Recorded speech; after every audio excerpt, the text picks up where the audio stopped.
Chers auditeurs, chers amis, vous êtes bien à l'écoute de Radio Lorraine Enragée, ici Perceval Le Lorrain, et j'ai le plaisir aujourd'hui d'accueillir Nordine Jouira. Monsieur Jouira, bonjour. Bonjour. Vous êtes la tête de liste de Nancy en commun, qui se présente aux élections municipales qui ont lieu du coup dans quelques jours. Merci de nous accorder cette entrevue. Comme je vous le disais en off, on va essayer pendant cette entrevue non pas de développer tout votre programme de A à Z, mais bien d'essayer de comprendre le pourquoi de votre liste, comment elle est constituée et quelles sont, on va dire, les grandes orientations politiques qui sont derrière elle. Alors du coup, ma première question va être très simple. Pourquoi vous avez monté cette liste et à quels besoins de la ville de Nancy répond-elle ? Alors nous, aujourd'hui, on fait le constat que nous assistons à une crise écologique, démocratique et sociale sans précédent. Et il est urgent de trouver des réponses concrètes pour faire face justement à ce constat-là. Les listes en lice ne sont pas à la hauteur des enjeux, et nous, avec des citoyens engagés dans les associations, des citoyens politiques comme moi, parce que je suis membre de la France Insoumise avec 15% de la liste, nous avons décidé de prendre nos responsabilités justement pour proposer une alternative politique à Nancy, sur la ville à Nancy qui en a bien besoin. Vous disiez qu'il y a finalement 15% de personnes qui sont sur votre liste qui sont de la France Insoumise, sinon il n'y a pas de présence d'autres partis. Tout à fait. Et c'est une liste citoyenne, soutenue certes par la France Insoumise, mais dans cette liste il y a beaucoup de personnes qui sont investies au quotidien auprès des Nancéens pour répondre à leurs différents besoins. On a beaucoup d'associatifs qui sont engagés autant dans le champ de la défense du climat, de l'environnement, pour développer les mobilités douces, pour accompagner les publics en difficulté sociale. Donc tous ces acteurs de la vie de tous les jours, ils ont décidé à un moment donné de prendre leurs responsabilités, de participer à ce temps fort électoral. Nous avons également des syndicalistes, des gens qui se battent aussi dans les luttes sociales nationales, comme la réforme des retraites, pour préserver, défendre notre système par répartition, qu'aujourd'hui le gouvernement veut mettre à mal et passer en système par capitalisation. Donc on a des gens qui viennent de tout horizon. On a des gens qui sont représentatifs de Nancy, qui sont à l'image des Nancéennes et des Nancéens, qui habitent, on couvre globalement tous les quartiers, donc voilà, on est vraiment une liste à l'image de Nancy. Et toutes les catégories aussi socio-professionnelles, parce que parfois on peut reprocher aux listes de la France Insoumise d'être un peu trop étudiantes ou professeurs ou de gens du tertiaire. Là, c'est assez varié. Alors là, clairement, toutes les classes, les CSP sont représentées. La candidate la plus jeune, c'est 18 ans, jusqu'à 73 ans. Le candidat qui a été président d'université, Pierre Bardelli. Donc on a des gens qui sont employés, ouvriers, des cadres, des enseignants, des gens qui sont au quotidien aussi par leur travail, au-delà de leur engagement, qui parfois souvent servent l'intérêt général humain. On a des gens du privé aussi, des gestionnaires de paye, des employés en fait, si vous voulez. Moi je suis aussi impliqué dans le monde associatif, donc je suis employé dans une petite structure associative. Donc clairement, oui, elle est représentative de toutes les classes sociales à Nancy. Donc on a quand même l'expertise, on sait ce que vivent les gens aujourd'hui à Nancy, donc on est à même à répondre à leurs besoins par justement notre pluralité, notre diversité. Voilà. Okay. Et vous-même, votre parcours politique, il se résume comment ? Alors moi, je suis quelqu'un qui est un citoyen engagé et qui a toujours considéré l'engagement politique comme un engagement citoyen. C'est un devoir de citoyen. Ça a commencé en première au lycée, parce que j'ai vécu dans les Vosges, mon enfance. J'ai eu le bac au lycée Louis Lapic à Épinal.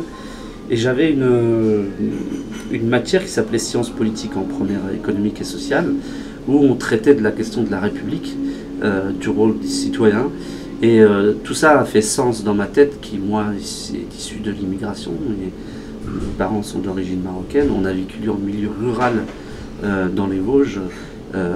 Voilà, la France, pays qui nous a fait. Et le cadre républicain, c'est voilà, les valeurs universalistes qui sont défendues aujourd'hui en France, qui sont portées, qui permettent à tout un chacun en France de pouvoir vivre dignement. Et c'est vrai que le déclenchement en première ES, là, c'était à travers cette matière qui m'a vraiment fait un électrochoc sur le rôle de citoyen que je devais jouer. Et quelque part que tout le monde doit jouer. Moi je dis toujours, tout le monde doit s'impliquer, doit se réapproprier la chose publique. Et j'ai cessé depuis maintenant une petite vingtaine d'années à défendre vraiment tous les oubliés, les gens qu'on n'écoute pas, les invisibles, à vraiment prendre à bras le corps ce rôle de citoyen. Et quand je vois le mouvement des Gilets jaunes aujourd'hui, je me dis ouf, quoi. Les gens ils relèvent la tête, ils se disent attendez, il y a quelque chose qui cloche, quoi. On fait les choses sans nous. Non, nous on va reprendre les ronds-points, on va dire qu'on existe parce que tout est fait contre nous. Et ce mouvement-là, il est formidable, je veux dire. C'est les gens qui aspirent à exercer leur souveraineté populaire, c'est tout à fait ce qu'on défend nous. Et pour nous, l'élection municipale, c'est un enjeu majeur au niveau de la démocratie, parce que c'est l'échelon de la municipalité est un échelon essentiel pour exercer le droit, enfin, la démocratie, et permettre à chacun de jouer son rôle justement dans la décision, dans la délibération. Justement, vous parlez du fait qu'on peut s'impliquer localement dans les élections municipales. Est-ce que justement les élections municipales pour vous c'est un enjeu, c'est toujours la question qu'on se pose dans chaque liste, c'est est-ce qu'on fait que de ces élections un enjeu local, ou est-ce qu'il y a aussi pour vous un enjeu national, et avec, vous parliez des Gilets jaunes, aussi un rejet de la République en marche? Clairement, aujourd'hui, toutes les mesures qui sont prises au niveau gouvernemental, elles créent de la difficulté, de la précarité dans les villes, dans les communes. Voilà, de plus en plus de pauvres. La dernière année, elle a vu un bilan catastrophique. 400 000 personnes qui sont rentrées dans la pauvreté, dû aux politiques ultralibérales néfastes qui sont là que pour servir l'intérêt privé des grandes richesses de notre pays, des grandes multinationales. Il y a quelque chose qui tourne pas rond, qui n'est pas bon là, du tout. Et les gens en souffrent de ces politiques-là. Donc la ville doit être là pour protéger tous les citoyens, je dis bien tous les citoyens, tous les êtres humains dont elle a la charge aujourd'hui. Donc oui, la ville, nous, on veut la porter de cette manière, et aussi démocratiquement à une décision qui s'éloigne de plus en plus du citoyen. Et notre rôle, c'est vraiment de ramener cette décision dans les mains du citoyen. Justement, on disait qu'il y avait peu de professionnels et beaucoup plus de citoyens dans votre liste. Alors je disais en off qu'on avait interviewé la liste unie pour Nancy, qui est un peu aussi dans la même perspective, avec aucun professionnel de la politique. Est-ce que vous pensez que cette manière de s'engager citoyenne, c'est une nouvelle façon de faire la politique, et est-ce qu'à votre avis, ça va se développer? Moi je le disais, la ville est l'échelon essentiel pour exercer sa souveraineté. Pour nous, la municipalité, elle s'inscrit dans un temps long de réappropriation par le citoyen de la chose publique. Nous appelons, moi en tout cas dans le cadre de mon engagement, à la révolution citoyenne et à l'émergence de la 6e République. Parce qu'on voit bien, la 5e aujourd'hui est à bout de souffle. Donc on se doit de redéfinir un peu les règles du jeu démocratique et passer sereinement et pacifiquement à la 6e République. Donc tout simplement, avec tout le monde, réécrire un contrat politique et social pour justement réimpliquer les citoyens dans le processus démocratique. C'est vraiment fondamental. Donc nous, la municipale, effectivement, elle s'inscrit dans un temps long de combat et de reprise du pouvoir pour tous et par tous. Vous disiez voilà, que ça doit impliquer tous les citoyens. Alors justement, on a une des personnes qu'on avait interviewé pour la liste unie pour Nancy fait toujours partie d'un collectif à partisans qui s'appelle YAM, Y en a marre, et qui nous disait est prêt, justement, eux ils sont à partisans, et donc ils sont prêts à discuter avec tout le monde. Et du coup, ils nous ont dit, puis peut-être que vous êtes au courant ou pas, mais que justement, quand ils étaient allés voir la France Insoumise, ils étaient un peu rejetés sous prétexte que justement, ils étaient capables de discuter aussi bien avec Debout la France que la France Insoumise. Déjà, est-ce que vous confirmez que vous n'avez pas voulu discuter avec eux et la deuxième question, c'est est-ce que pour vous, il y a moyen justement de dépasser parfois les clivages gauche-droite pour travailler ensemble ? Nous, notre projet, il s'adresse à tout le monde. On veut faire la ville pour toutes et tous. C'est pas pour parler aux uns et oublier les autres. Donc, nous, les cadres, les ateliers, les citoyens, ils étaient ouverts à tous et toutes. D'ailleurs, beaucoup de personnes sont venues par ce biais-là et aujourd'hui portent la campagne à bout de bras. Donc, non, il n'y avait aucunement l'idée de ne pas parler avec un tel ou un tel. Nos cas, je le répète, étaient ouverts à toutes et à tous. Il fallait y venir. Ils sont toujours ouverts et demain, nous, notre objectif politique, c'est vraiment de faire avec tout le monde et pour tout le monde. C'est simple. Et la question du clivage, effectivement, nous, on veut fédérer le peuple. C'est pas, notre projet politique, c'est pas d'unir un camp politique, c'est de porter la voix de tous pour tout le monde. C'est la fédération populaire qu'on essaye d'atteindre comme objectif. Ma question, elle portait vraiment aussi politiquement. Demain, vous êtes au conseil municipal. Il y a un élu Front National, ou du Rassemblement National, pardon, qui vient vous voir et qui vous dit, sur le sujet, par exemple, du localisme, des circuits courts, on voudrait porter une proposition avec vous. Est-ce que, parce qu'il est du Rassemblement National, vous allez automatiquement le rejeter pour ne pas être associé avec lui, alors que vous seriez d'accord, a priori, et je crois que je l'ai lu dans votre programme, pour justement favoriser les circuits courts. Je prends cet exemple-là, et pourrait y en avoir d'autres, par exemple. Bon, moi, je vais vous dire, le Front National, c'est un parti qui pratique le tri entre les humains. Donc nous sommes vraiment des opposants au Front National. Maintenant, si demain, dans le conseil municipal, ils sont d'accord avec nous sur l'idée de créer des lieux pour accueillir les migrants en errance ou les demandeurs d'asile qui n'ont pas de toit. Moi, je vous dis bienvenue, vous faites preuve d'humanisme et c'est ça qu'on va développer. Donc moi, j'ai aucune difficulté, sauf que les pratiques discriminatoires de notre pays, la priorité nationale, c'est pas la République. La République, c'est autre chose, c'est des droits universalistes. Donc ça, là-dessus, j'ai pas de difficulté à dire qu'on défendra toujours l'idée qu'il faut faire France de tout bois. Regardez, moi, je suis issu de l'immigration, je suis né à Remiremont, j'ai vécu en milieu rural, là où vraiment les difficultés sont très visibles en fait. Il y a beaucoup de gens qui sont oubliés dans le milieu rural. Et les gens, à un moment donné, on leur raconte des histoires. Le vrai problème, c'est pas l'étranger, parce que c'est facile de faire des raccourcis comme ça. Le vrai problème, c'est la redistribution des richesses. C'est que quelques-uns accaparent tout. Et il y a un discours qui fait qu'on fait croire à une grande majorité de gens en France que le problème, c'est l'étranger. C'est faux. Nous, on est plus sur l'idée que c'est le banquier qui accapare tout. Le banquier au sens grande puissance bancaire. Donc il faut aider tout le monde à avoir la bonne réponse par rapport aux problèmes auxquels nous sommes confrontés.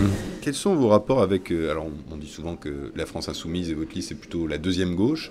Quel est maintenant, on va dire, le rapport vraiment localement, par exemple, avec Mathieu Klein et avec le Parti Socialiste? Est-ce que vous êtes maintenant complètement séparés? Est-ce qu'il y a encore des liens? Comment ça se passe?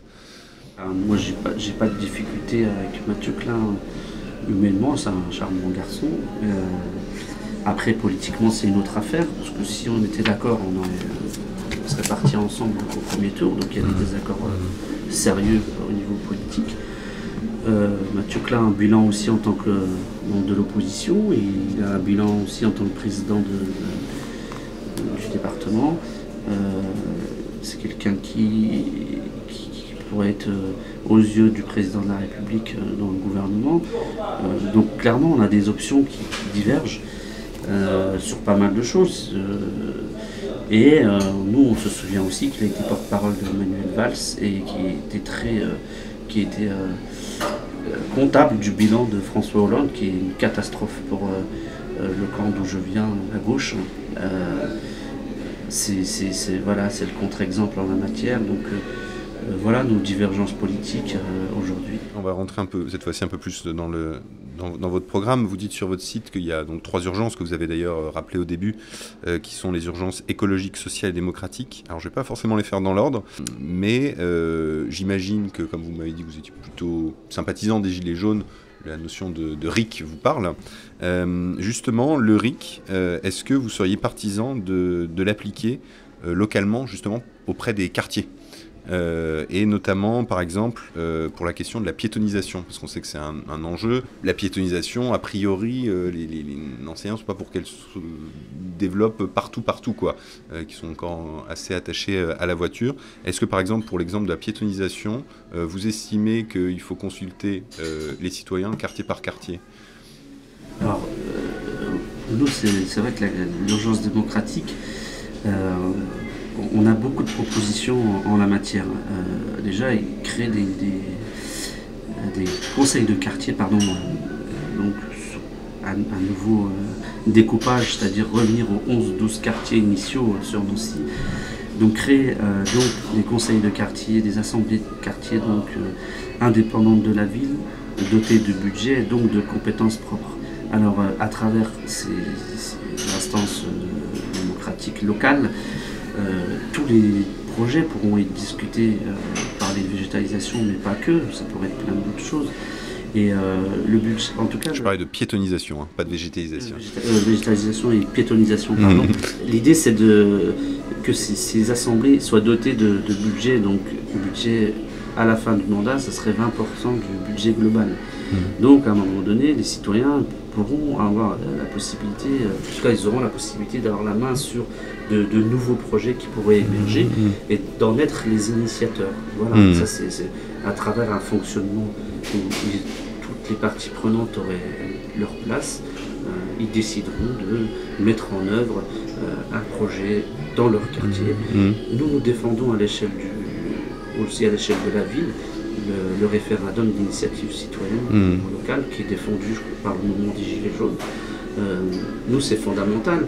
C'est un moyen justement de donner aux citoyens de reprendre la main sur le principe de délibération. Donc il y a plusieurs outils. Il y a le RIC, il y a la question de la révocation des élus qu'on veut mettre en place à mi-mandat, et la question de la votation citoyenne sur tous les grands projets. Il faut que la collectivité mette en place des votations sur tous les grands projets, les projets qui engagent toute la collectivité, tous les citoyens. C'est fondamental, ça permet tout simplement à la décision justement de gagner en légitimité. Et voilà, c'est ça qu'on veut. Et donc, pour vraiment insister sur le problème de la piétonisation, je crois que vous vouliez le faire dans 3 quartiers. Vous pouvez nous les rappeler ? Alors nous, l'idée c'est toujours respecter les citoyens, leur volonté. Ça se fera avec... nous, on sera bien sûr volontaristes à ce niveau-là, parce qu'on veut une ville où on respire mieux, on est plus à même à mieux se déplacer, que le déplacement n'est plus une contrainte en soi. Donc on avait dit développement de la piétonisation en centre-ville. Bien sûr, il y a des endroits... comme ici par exemple, ça doit être piétonisé au niveau de la place Carrière, mais on n'a pas focalisé que sur le centre-ville, on focalise sur tout le quartier qui se meurt, et on pourrait imaginer que la piétonisation soit mise en place le week-end, par exemple. Vous voyez, mon désert Saint-Nicolas, 3 maisons. Plus adapté en fonction...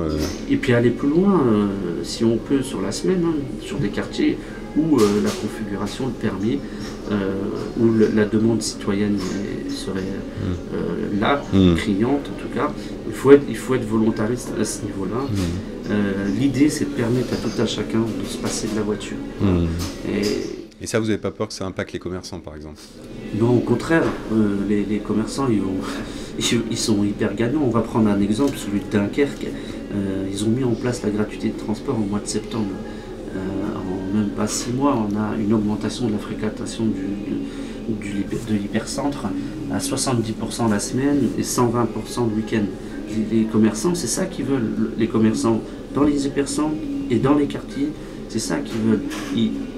Voilà, ils sont là, ils voient ce mouvement d'éloignement des citoyens qui vont à la périphérie, dans les grandes zones commerciales.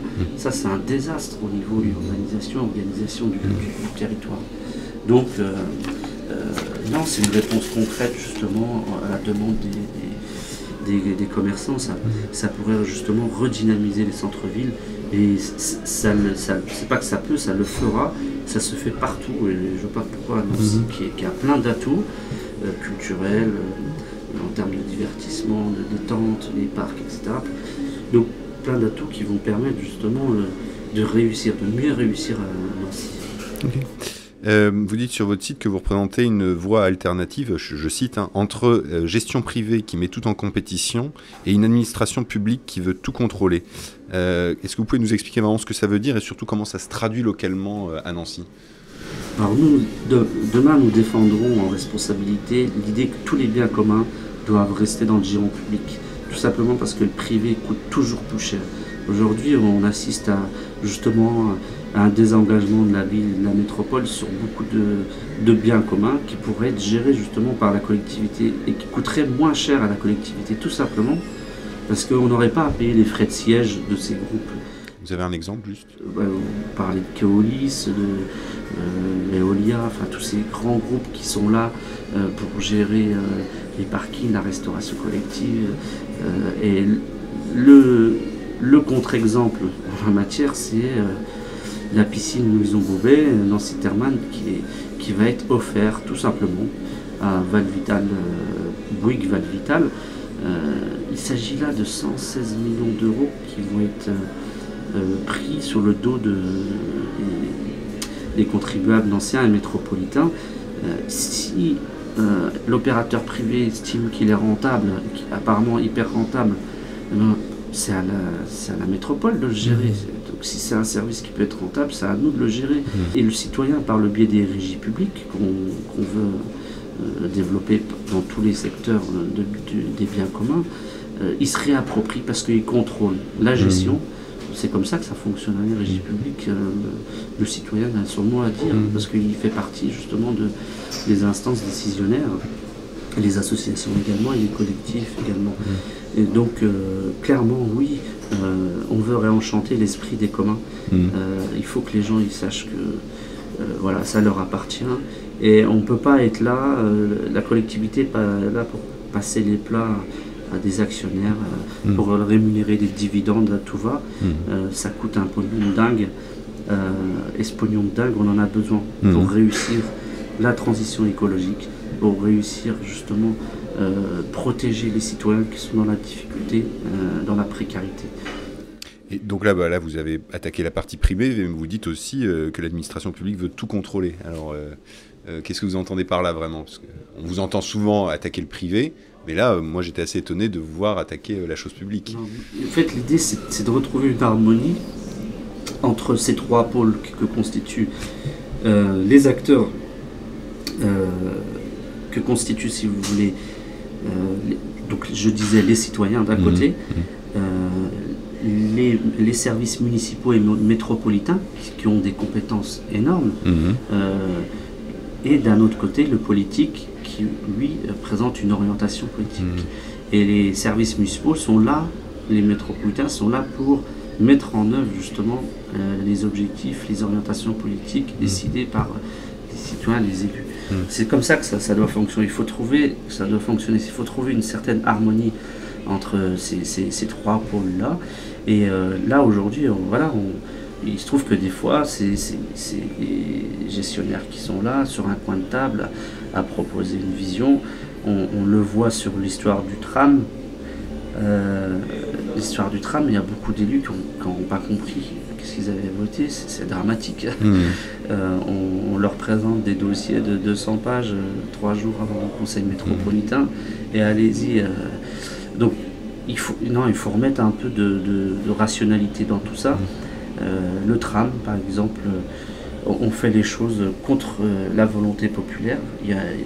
Le tracé, par exemple, ne fait pas consensus avec les associations et les citoyens et les collectifs. Donc il faut pas faire ce tracé tant qu'on n'a pas l'aval d'une grande majorité des citoyens. Donc en responsabilité, en début de mandat, on relancera des consultations rapides avec ces associations pour justement trouver la solution optimale. Est-ce qu'on peut dire que la liste Nancy en commun est une liste localiste, qui s'intéresse d'abord au local avant le global?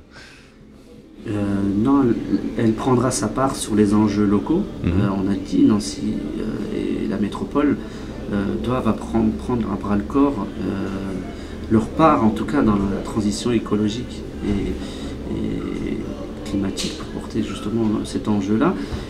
Donc tout ce qu'on peut faire au niveau local, la responsabilité qu'on a, ne serait-ce que par exemple sur la manière de gérer les déchets, sur comment on fait fonctionner nos bâtiments publics, le niveau de pollution locale, toutes ces questions-là doivent être prises. Nous, en tout cas, il faudra apporter des réponses à notre échelon.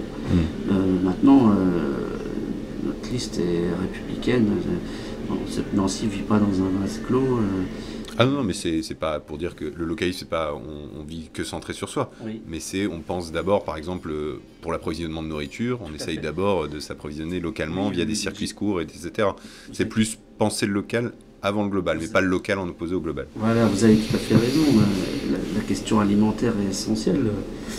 Le circuit court, il doit être développé, il doit être soutenu pour justement permettre à nos cantines scolaires, toutes les restaurations collectives de pouvoir s'approvisionner en nourriture bio et locale, et aussi développer l'agriculture urbaine et périurbaine. Donc, nous défendons l'idée du projet de régie publique pour l'agriculture urbaine. L'idée, c'est d'aider les citoyens à s'engager dans ces démarches de jardinage et développer des emplois, des filières et trouver une cohérence économique, en tout cas en la matière, pour alimenter toutes nos restaurations collectives. Vous dites lutter contre la bétonisation de la ville. Selon vous, à quoi elle est due cette bétonisation et comment est-ce que vous comptez lutter contre ça? Et pourquoi vous voulez lutter contre ça en fait? Il y a des gros lobbies qui œuvrent en la matière. Voilà, nous, on dit clairement aujourd'hui, en 2020, au vu de la crise auquel nous sommes confrontés, climatique et écologique, il faut préserver toutes les pleines terres. Vraiment, on n'acceptera plus de construction sur Nancy et sa métropole. Il faut arrêter l'étalement urbain. Vous voyez, je parlais du 1000 logements vacants. Quand vous voyez Nancy Grand Cœur, à quel besoin elle répond, si ce n'est à la promotion immobilière. Et vous parlez aussi, vous dénoncez un peu la spécialisation des quartiers. Qu'est-ce que ça veut dire? Nous, l'idée, c'est que tout à l'heure, je parlais de repenser la ville avec les 11-12 quartiers initiaux. Pour nous, les quartiers, ils doivent répondre à toutes les fonctions de la ville. Pouvoir travailler. L'idéal, c'est de pouvoir habiter et de travailler à moins d'un quart d'heure, 20 minutes de son domicile. C'est ça l'idéal pour nous. Parce qu'il y a plein d'enjeux. Autant de santé, on ne se tue pas dans la voiture à faire 3 quarts d'heure. Les gens sont fatigués après les journées de boulot. La ville, on y respire mieux quand on n'a pas besoin de se déplacer avec sa voiture, etc., etc. Il faut, donc je disais, le travail, le logement, le moyen de se divertir aussi, s'alimenter. Il faut que toutes ces fonctions essentielles, vous puissiez les retrouver dans l'enceinte de la vie de quartier, dans votre quartier. Mais ça, vous faites comment du coup pour y arriver? Eh bien, il faut développer les commerces locaux dans les quartiers, pas uniquement en centre-ville. Déjà, parce que, quand je disais tout à l'heure, les quartiers on voit des quartiers qui se meurent aujourd'hui. Voilà, il faut pallier à tout ça, aider des commerçants à ouvrir des endroits qui sont de plus en plus déserts. Voilà, il y a plein de mécanismes, de dispositifs que vous pouvez mettre activés pour que justement l'acteur privé puisse implanter. Voilà, on va donner des signaux et justement les acteurs économiques vont y répondre parce que c'est dans leur intérêt. Et avec je le dis, avec des assemblées de quartier qui seront très mobilisées demain. Un des points qui peut être intéressant aussi dans votre programme, c'est l'entraide intergénérationnelle. Vous estimez du coup que les générations doivent rediscuter entre elles, parce que vous avez l'impression justement que il y a parfois un gouffre entre les générations. Je pense justement parfois au discours écologique qu'on peut entendre, où les jeunes vont beaucoup critiquer leurs parents qui ont trop consommé, trop dilapidé l'héritage, trop pollué, etc. Comment on fait justement pour redévelopper ce discours intergénérationnel, ce dialogue intergénérationnel? Nous, on voit l'évolution de nos sociétés de manière assez préoccupante. Je pense notamment aux personnes âgées qu'on délaisse, qu'on retrouve isolées, coupées du monde. Et ça, c'est un vrai problème. Et il faut apporter des réponses. Les réponses, c'est l'habitat. On peut repenser la manière d'habiter en y intégrant des solutions. Vous pouvez avoir plusieurs générations qui habitent le même immeuble, partager pour essayer de susciter l'entraide, la vie collective et vraiment redonner envie aux personnes âgées qui aujourd'hui attendent que ça, qui font ce qu'elles peuvent. Moi, je suis triste d'entendre encore la semaine dernière qu'un monsieur de 75 ans est décédé tout seul dans son logement, qu'on a retrouvé voilà, comme ça, alors que ça faisait un mois que ça s'était passé. C'est pas normal en 2020 de faire face à ce genre de faits. La culture peut aussi aider ces personnes âgées isolées justement à retrouver un peu de gaieté dans leur vie, de partage, parce que c'est ça aussi. La vie de quartier va permettre ça, vraiment. Les personnes âgées, ils attendent que ça, de redynamiser la vie de quartier. Et je vais finir sur une question qui va peut-être paraître un peu plus polémique, mais qui intéresse aussi un peu nos auditeurs. C'est vrai qu'on accuse parfois la France insoumise d'islamo-gauchisme, d'avoir parfois des incohérences avec des milieux musulmans qui eux-mêmes peuvent être en relation avec des musulmans plus radicaux. Est-ce que, quand on parle d'islamisation, est-ce que vous pensez que c'est un fantasme complet, ou est-ce que vous comprenez les gens qui voient parfois ce phénomène dans certains quartiers où on a l'impression justement que la République à laquelle vous êtes attaché n'est plus présente? Voilà. Pour vous, est-ce que l'islamisation, sans parler d'islamisation générale du pays évidemment, mais dans certains coins, est-ce que ça vous paraît quand même une question à traiter, et comment? Moi déjà, je commence par dire qu'il faut une République pour de bon dans tous les territoires, vraiment ruraux, en ville, urbain. Il faut que la République elle puisse vraiment exister partout, par tous ses biais. Et aujourd'hui, la République est mise à mal de différentes manières. Et la nature a horreur du vide, les communautarismes peuvent se développer, etc. Mais voilà, il y a plusieurs communautarismes. Vous savez, quand on voyait émerger des villes de riches qui se replient sur eux-mêmes, c'est aussi un danger pour la République, vraiment. Après, sur la question que vous avez posée, l'islamisation, enfin, il y a énormément d'amalgames qui sont faits. La France, elle est riche de ses règles.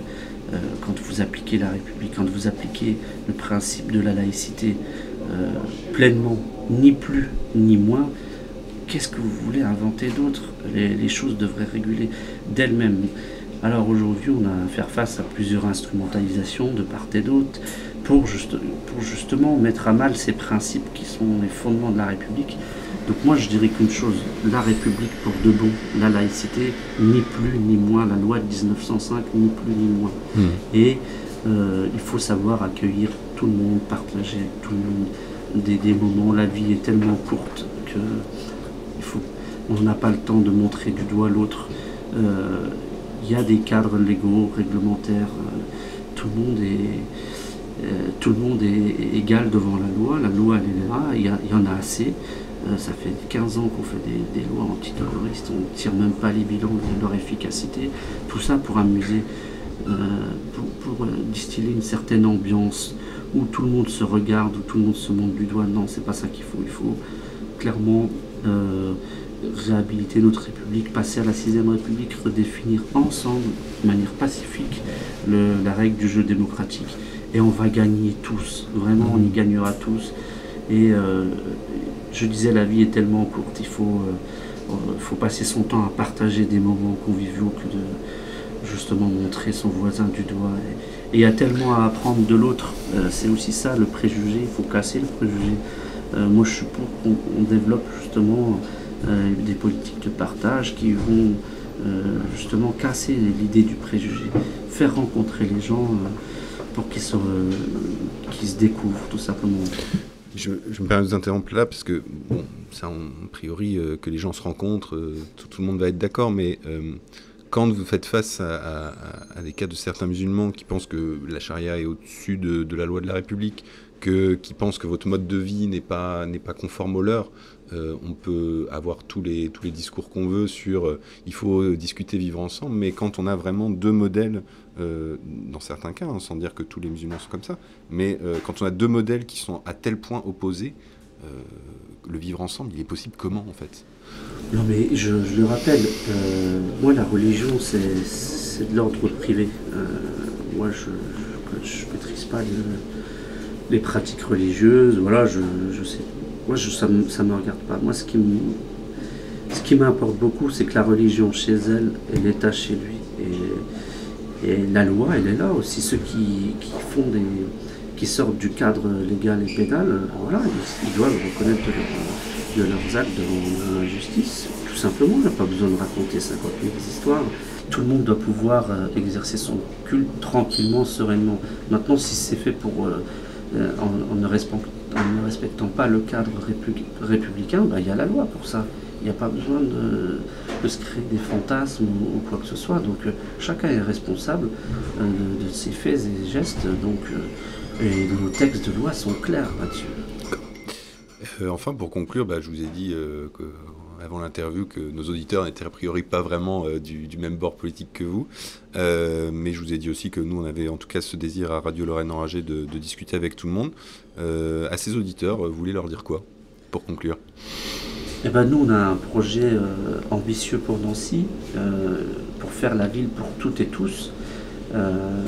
Et on veut recréer du sens du commun, en fait, de préserver nos biens communs. Donc c'est bien cette idée de république, vision républicaine et universaliste qu'on veut porter dans cette campagne pour répondre aux besoins de tous et toutes réellement.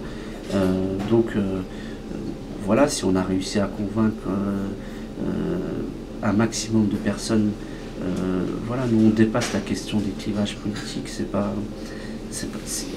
On n'est plus dans ces moments où il y a un camp ou un autre.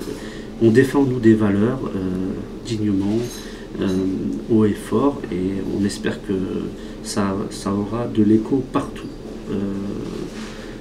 Voilà, partout clairement, on n'a pas de difficulté avec ça. Eh bien, merci beaucoup Monsieur Jouira. Donc je rappelle que les élections municipales, en tout cas le premier tour se tiendra le 15 mars et le deuxième tour du coup c'est le 22 mars, c'est une semaine après.